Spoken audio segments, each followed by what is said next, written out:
आज का हमारा टॉपिक है प्रकाश का अपवर्तन, रिफ्रैक्शन ऑफ लाइट। आज की इस वीडियो में हम लोग देखेंगे कि प्रकाश का अपवर्तन क्या होता है और प्रकाश के अपवर्तन के क्या नियम हैं। देखिए, ये टॉपिक जो है बोर्ड एग्जाम की दृष्टि से बेहद ही महत्वपूर्ण टॉपिक है और इस टॉपिक से डायरेक्ट क्वेश्चंस भी आते हैं और इनडायरेक्ट यानी ऑब्जेक्टिव क्वेश्चंस भी अपवर्तन के कॉन्सेप्ट से पूछा जाता है। तो आप लोग क्या करेंगे, इस वीडियो को ध्यान से देखेंगे। चलिए आते हैं अपने टॉपिक पर। जब प्रकाश की किरण एक माध्यम से किसी दूसरे माध्यम में जाती है तो वह अपने मार्ग से विचलित हो जाती है। इस घटना को प्रकाश का अपवर्तन कहते हैं।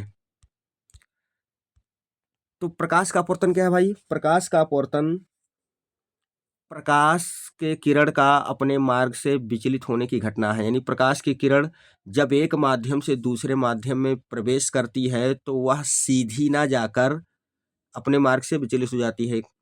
आप लोग जानते हैं कि प्रकाश सीधी रेखा में गति करती है, सरल रेखा में गति करती है, किंतु जब प्रकाश की किरण एक माध्यम से किसी दूसरे माध्यम में जाती है तो वह सीधी ना जाकर अपने मार्ग से विचलित हो जाती है। इसी घटना को क्या बोलते हैं? प्रकाश का अपवर्तन। चलिए इसको एक डायग्राम के माध्यम से समझने का प्रयास करते हैं। देखिए, यहाँ एक लाइन खींची गई है। मान लीजिए ये लाइन क्या कर रही है? दो माध्यमों को पृथक कर रही है, यानी दो माध्यम हैं। मान लीजिए ऊपर एक माध्यम है, ये माध्यम कौन सा है आपका? एयर है, यानी वायु है। और नीचे एक माध्यम है, ये माध्यम कौन सा है आपका? जल है। यानी पहला माध्यम आपका क्या है? वायु है और दूसरा माध्यम आपका जल है। अब देखिए नीचे, यानी नीचे क्या है आपका? वाटर है। दूसरा माध्यम क्या है हमारा? वाटर। अब मान लेते हैं कोई प्रकाश की किरण पहले माध्यम से यानी वायु में से होकर आ रही है। तो ले लीजिए, देखिए हमने क्या किया, एक प्रकाश की किरण को ड्रा किया।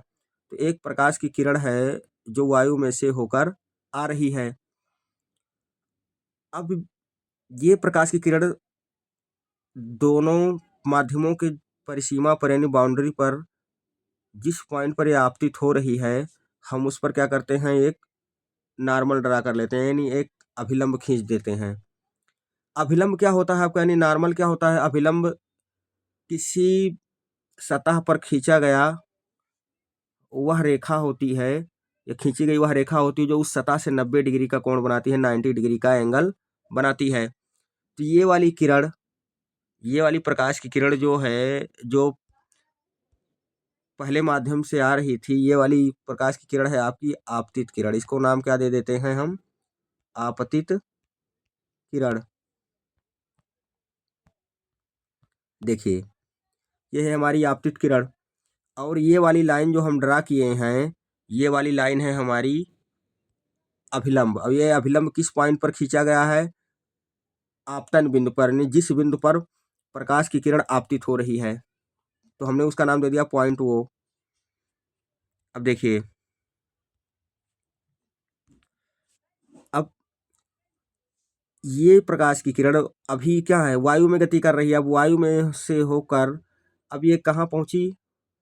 दोनों माध्यमों के बाउंड्री पर। अब यहाँ से क्या हो रहा है? अब दूसरा माध्यम शुरू हो रहा है।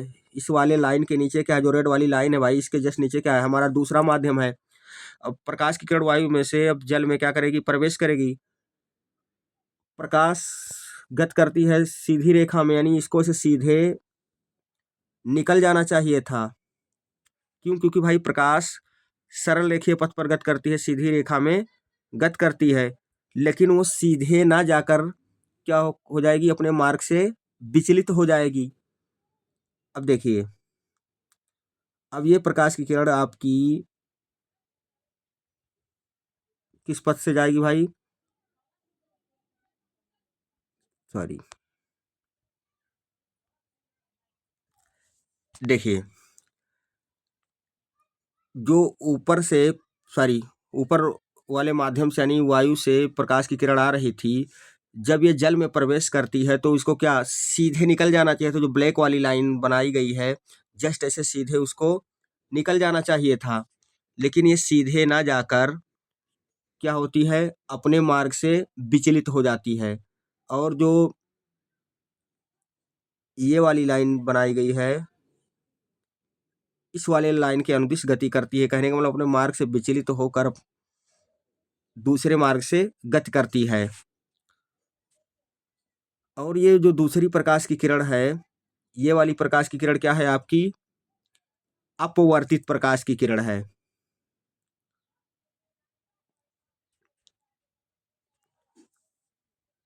देखिए, जो आपतित किरण है, ये वाली किरण आपतित किरण, और जो अभिलंब हम खींचे हैं, ये वाली लाइन, ये क्या है, हमारा अभिलंब है।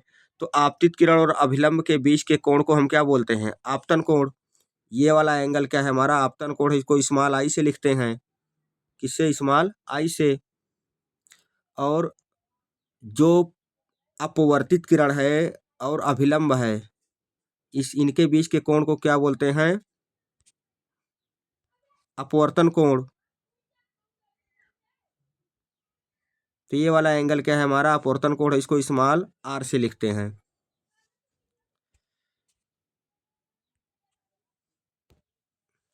ठीक, देखिए, जब प्रकाश किरण किसी विरल माध्यम से सघन माध्यम में जाती है तो वह अभिलंब की ओर मुड़ जाती है, तथा जब प्रकाश किरण किसी सघन माध्यम से विरल माध्यम में जाती है तो अभिलंब से दूर हट जाती है।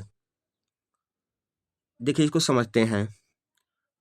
मान लीजिए पहला माध्यम हमारा क्या हो, विरल हो, यानी पहला माध्यम विरल है और दूसरा माध्यम क्या है, हमारा सघन है। सेकंड मीडियम कैसा है, डेंस है, सघन माध्यम है। तो इस स्थिति में प्रकाश की किरण क्या होगी, अभिलंब की ओर मुड़ेगी। और ये जो लाइन आपको दिख रही है, ये वाली लाइन जो यन डैश के रूप में लिखी है, ये लाइन क्या है, आपकी अभिलंब है। तो भाई ये प्रकाश की किरण देखिए, ये किरण आ रही थी ऐसे। अभी इसको जो डॉटेड लाइन बनाई गई है, इसको इसी के अनुदिश यानी से सीधे निकल जाना चाहिए था, लेकिन ये सीधे ना जाकर क्या हो जाती है, ये अभिलंब की ओर क्या हो जाती है, प्रकाश की किरण मुड़ जाती है। क्यों, क्योंकि जब प्रकाश की किरण विरल माध्यम से सघन माध्यम में जाएगी तो वो किधर की ओर मुड़ेगी, अभिलंब की ओर मुड़ेगी। इसके विपरीत जब प्रकाश की किरण सघन माध्यम से विरल माध्यम में जाती है, यानी जब हमारा पहला माध्यम सघन हो और दूसरा माध्यम कैसा हो, विरल हो, तो प्रकाश की किरण क्या होगी, अभिलंब से दूर हट जाती है। देखिए, जो ये डॉटेड लाइन है उसको इसके ऐसे निकल जाना चाहिए था प्रकाश को, लेकिन ऐसे न जाकर थोड़ा इस पथ से होकर जाती है। इसके ऊपर वाले जो सर इसके ऊपर जो लाइन ड्रा की गई है, उस लाइन के अनुदिश जाती है। तो कहने का मतलब है, जब प्रकाश की किरण विरल माध्यम से सघन माध्यम में प्रवेश करती है तो वो अभिलंब की ओर मुड़ जाती है। और जब प्रकाश की किरण सघन माध्यम से विरल माध्यम में जाती है तो अभिलंब से दूर हट जाती है। अच्छा, हमारा क्वेश्चन ये है कि भाई प्रकाश का अपवर्तन होता क्यों है, यानी जब प्रकाश की किरण एक माध्यम से दूसरे माध्यम में जाती है तो वह अपने मार्ग से विचलित क्यों होती है, यानी अपने मार्ग से दूर क्यों हट जाती है, या अपने मार्ग से क्यों हट जाती है।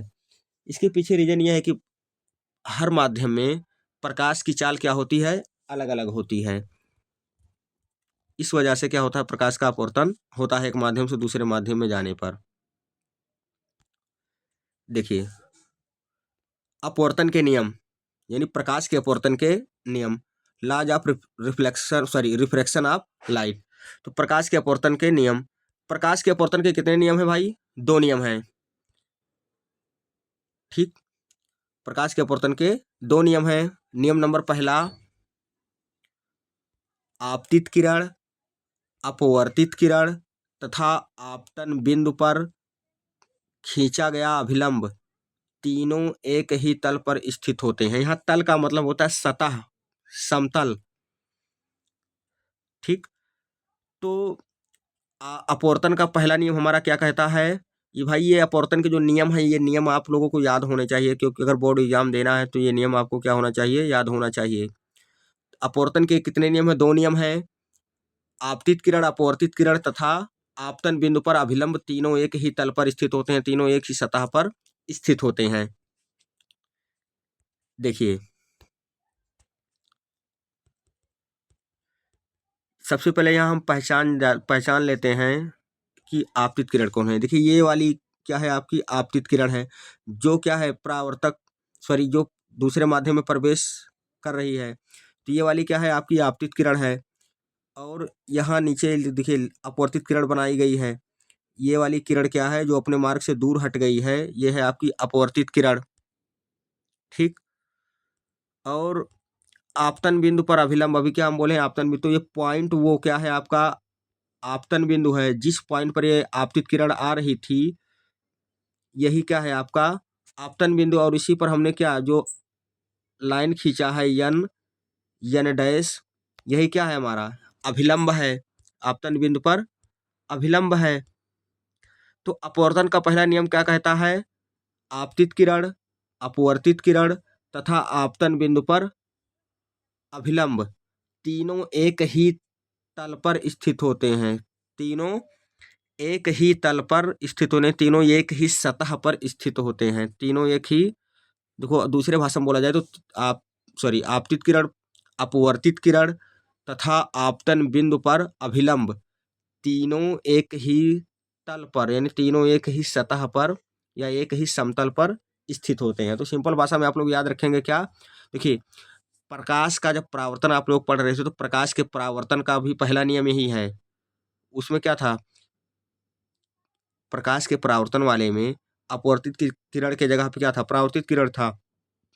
तो इसमें अपवर्तन का पहला नियम क्या है, आपतित किरण, अपवर्तित किरण तथा आपतन बिंदु पर अभिलंब तीनों क्या होते हैं, एक ही तल में स्थित होते हैं, या तीनों एक ही तल पर स्थित होते हैं।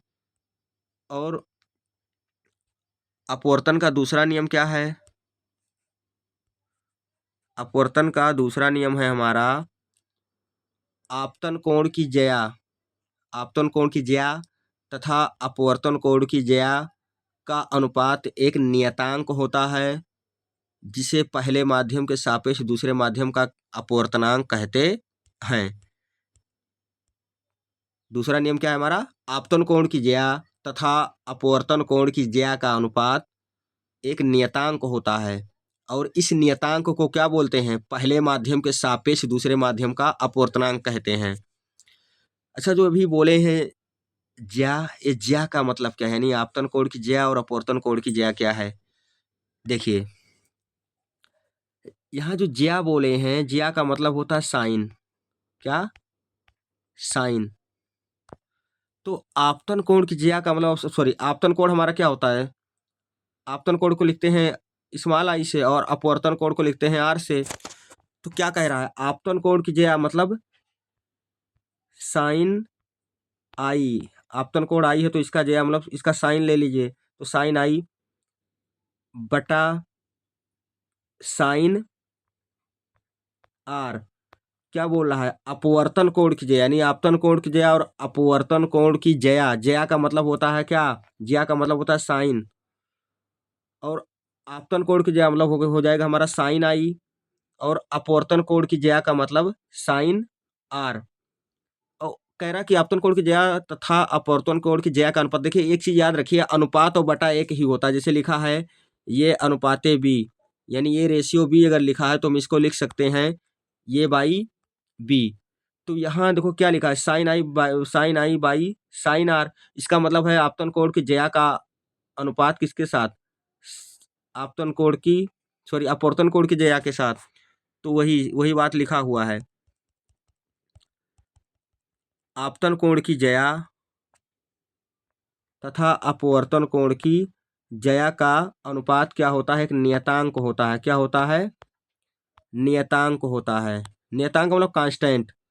तो एक नियतांक होता है, और इस नियतांक को क्या कहते हैं, पहले माध्यम के सापेक्ष दूसरे माध्यम का अपवर्तनांक।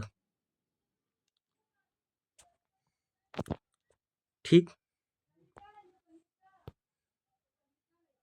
देखिए तो साइन आई बटा साइन आर इक्वल टू क्या हो जाएगा, नियतांक। अब ये नियतांक किसके बराबर होता है, पहले माध्यम के सापेक्ष दूसरे माध्यम के अपवर्तनांक यानी 1n2 के बराबर होता है। समझे नहीं, 1n2 के बराबर होता है। बहुत सारी बुक में आपको ऐसा मिल जाएगा साइन आई बटा sign r equal to 1n2 ऐसे लिखा रहेगा। समझे कि नहीं। और जो अपवर्तन का दूसरा नियम है, इस नियम को हम लोग क्या बोलते हैं, स्नेल के नियम के नाम से भी जानते हैं। इस नियम को हम किस नाम से जानते हैं, स्नेल के नियम के नाम से भी जानते हैं। अगर आपके एग्जाम में 2 नंबर का क्वेश्चन पूछ ले कि स्नेल का नियम किसे कहते हैं, तो स्नेल का नियम क्या होगा, यही जो यहाँ से लेकर यहाँ तक लिख लेंगे। क्या लिखेंगे, आपतन कोण की ज्या तथा अपवर्तन कोण की ज्या का अनुपात एक नियतांक होता है, जिसे पहले माध्यम के सापेक्ष दूसरे माध्यम का अपवर्तनांक कहते हैं। अर्थात sine i by sine r equal to नियतांक, और नियतांक बराबर क्या हो जाएगा 1n2, यानी पहले माध्यम के सापेक्ष दूसरे माध्यम का अपवर्तनांक। इतना लिख लेंगे स्नेल के नियम में।